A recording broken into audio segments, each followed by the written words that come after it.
A report by pro-Israel think tank Bicom this week predicts that a Labour government could have a chilling effect on UKIsrael relations. The analysis of Labour Party foreign policy on the Middle East, published on Tuesday, warns of an anti-Israel ripple effect if Jeremy Corbyn were to adopt a negative attitude to Israel after taking the keys to number 10 Downing Street. Bicom researchers say Israel may no longer be seen as a priority, adding that twoway traffic of ministerial visits would likely slow. This atmosphere could negatively impact years of government support for cooperation in research, high-tech and trade built up under a succession of prime ministers warm towards Israel. Economically, the report's authors say a Labour government could also lead to reduced Israeli investment in the UK, currently Israel's top investment destination in Europe, while politically, they worry about the UK's stance towards Israel. The UK government would be more likely to back Palestinian diplomatic moves such as UN resolutions critical of Israel and attempts to secure recognition in international institutions, they write. The UK would also be likely to immediately condemn Israel in a situation of escalated conflicts such as fighting between Israel and Hamas or Hezbollah, in contrast to previous Conservative and Labour governments that supported Israel's right to self-defense. Bicom Chief Executive James Sorin said Labour's foreign policy was an issue of deep concern to many of Britain's closest allies, adding decades of intelligence and defence cooperation are at risk.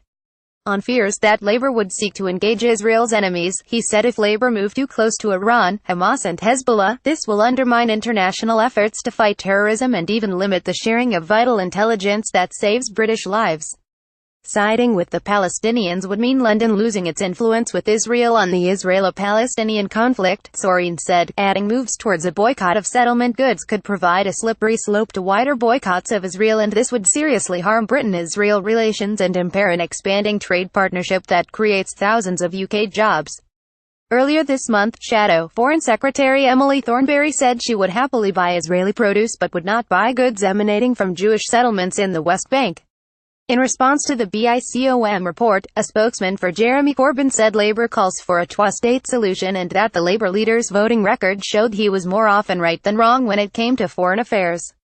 Corbyn has consistently made the right calls in the interests of Britain's security and international peace, from the war in Libya to his opposition to the invasion and occupation of Iraq, which had catastrophic consequences in the region and made us less safe at home, they said.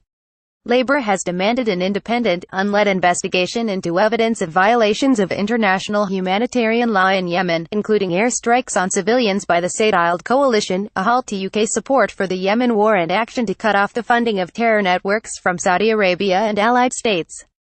However, the Board of Deputies said Labour should heed the warning. Cozying up to Iran, Hamas and Hezbollah would threaten Britain's security, said Board President Jonathan Arkush.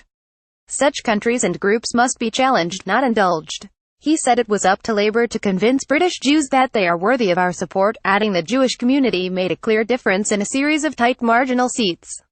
I hope that Labour will read the Bicom briefing carry and heed its warnings. Like us on Facebook, get our newsletter, follow us on Twitter.